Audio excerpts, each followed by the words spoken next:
உங்கள் சாய் வந்திருக்கின்றேன் என் பிள்ளையே. இதை பார்த்த 1 மணி நேரத்தில் நல்ல செய்தி உன்னை தேடி வரும். நீ குறித்து வைத்துக்கொள். உனக்குள் நான் இருக்கும்போது நீ எதற்கு உனக்கு யாரும் இல்லை என்று நினைத்து புலம்புகிறாய்? அந்த எண்ணம் தவறானது, ஆபத்தானதும் கூட. எல்லா சுமைகளையும் நீ என்னிடம் கொட்டிவிட்டாயல்லவா? பிறகு ஏன் இன்னும் வருத்தப்பட்டு கொண்டே இருக்கிறாய்? உலகில் உள்ள அனைவருக்கும் ஒவ்வொரு விதமான சுமைகள் இருந்து கொண்டேதான் இருக்கும். உனக்கு சிறியதாகப்படும் பிரச்சனை மற்றவர்களுக்கு பெரியதாக இருக்கும். அவர்களுக்கு சிறியதாக தெரியும் பிரச்சனை உனக்கு பெரிய பிரச்சனையாக இருக்கும். உன் வாழ்வில் நீ தைரியமாக உன்னை சூழ்ந்துள்ள துயரங்களை எதிர்த்து நின்றால்தான் அதை வெற்றி காண முடியும். நீ போகும் பாதையில் மோசமான மனிதர்களின் ரூபத்திலோ வேறு ஏதாவது ஒரு வழியிலோ உனக்கு தடைகள் வரும். அதை கண்டு நீ அஞ்சாதே.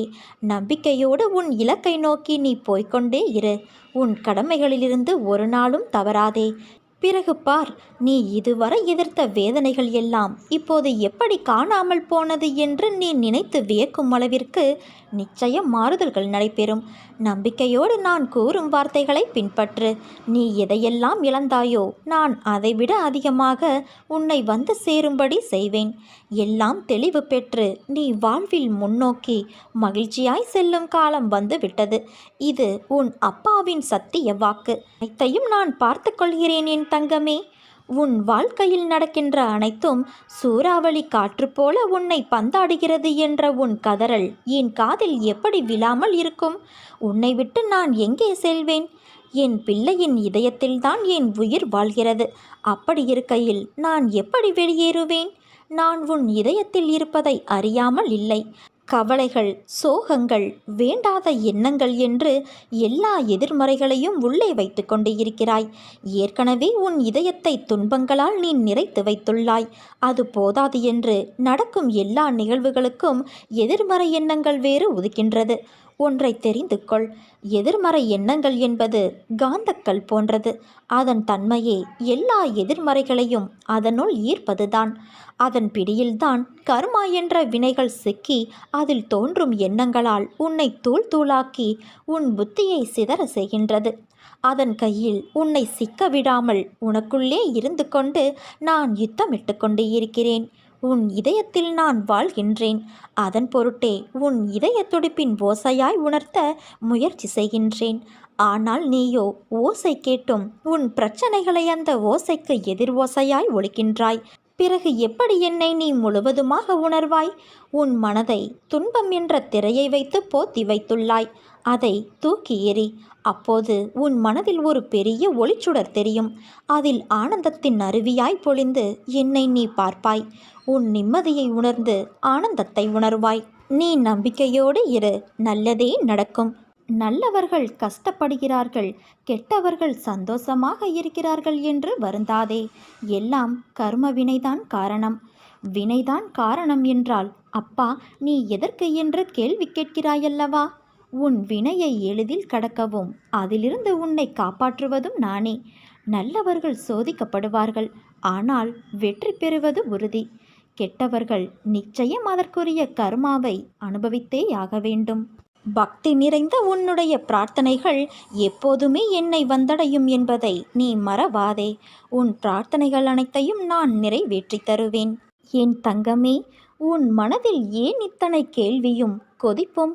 உன் மனதில் இருக்கும் நான் அனைத்தையும் அறிவேன். அது எப்படி? நான் பெற்றெடுத்த பிள்ளை நீ.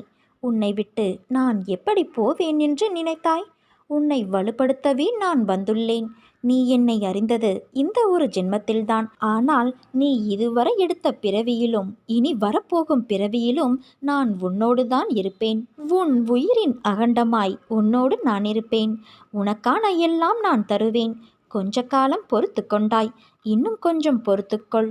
உன்னை புறக்கணித்தவர் உன்னை தேடி நீ காட்டிய அன்பானது தூய்மையானது என்று உணர்ந்து வருவார்கள்.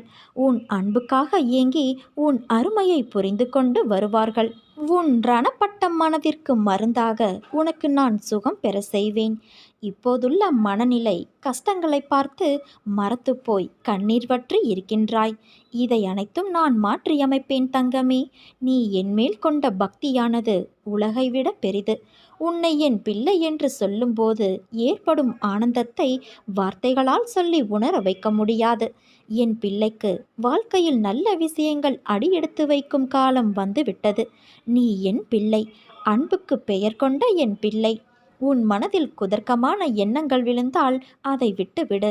அதை பெரிதாக எடுக்காதே. மனமும் புத்தியும் நமக்கு பாதி நண்பன், பாதி எதிரி. அதனால் அவற்றை என் பாதத்தில் வைத்துவிடு. அனைத்தையும் நான் பார்த்து கொள்கிறேன் என் தங்கமே. நிறை குறை என எல்லோரிடமும் உண்டு. அதை திருத்த முயற்சி செய்.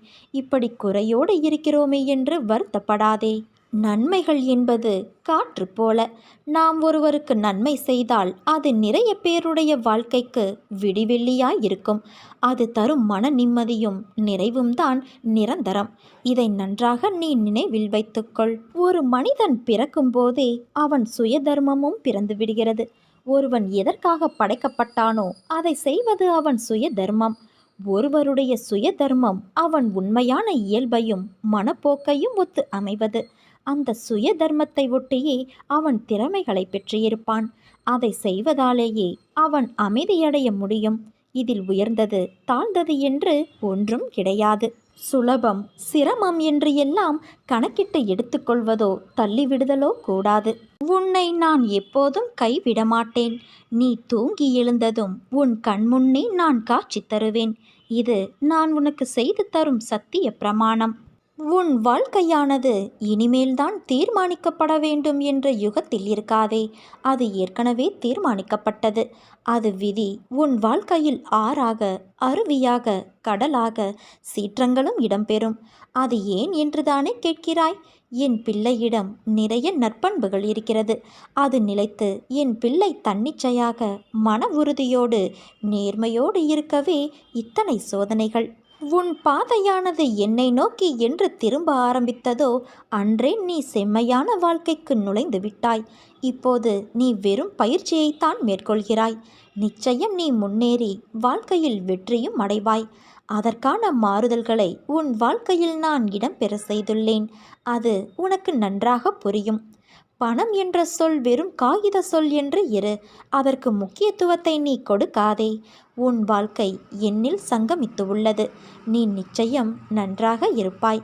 என் அருளும் ஆசையும் உனக்கு எப்போதும் உண்டு என் குழந்தையே. உன் அம்மாவாக நான் எப்போதும் இருப்பேன். நீ படும் துயரமும் அனுபவிக்கின்ற மன இறுக்கமும் அழுகின்ற அழுகையும் என்னை பாடாய்படுத்துகிறது. இனி உன்னை நான் அதிகமாக நேசிக்கப் போகிறேன். இதுவரை உனக்கு நடந்த கெடுபலன்களை மாற்றியமைக்கப் போகிறேன். நீ புத்திசாலியாக இருந்து உன் குடும்பத்தை கட்டி எழுப்பு. உன்னால் மட்டுமே இழந்து போன அனைத்தையும் மீட்டு வர முடியும். வீட்டிற்குள் உட்கார்ந்து வீணாக காலத்தை முடக்காமல் உன் குடும்பத்தை எப்படியெல்லாம் மீட்கலாம் என திட்டமிடு. பிறர் உன்னை கேலி பேசுகிறார்கள், குறை கூறுகிறார்கள், அவமரியாதையாக பார்க்கிறார்கள் என்றெல்லாம் கவலைப்படாதே. அவர்கள் எல்லாம் உன் வளர்ச்சி பிடிக்காமல் மீண்டு வந்து விடுவாய் என்ற பயத்தில் புலம்புகிறார்கள். அவர்களுக்கு எல்லாம் ஒரு புன்சிரிப்பை தவிர வேறு எதையும் காட்டாதே.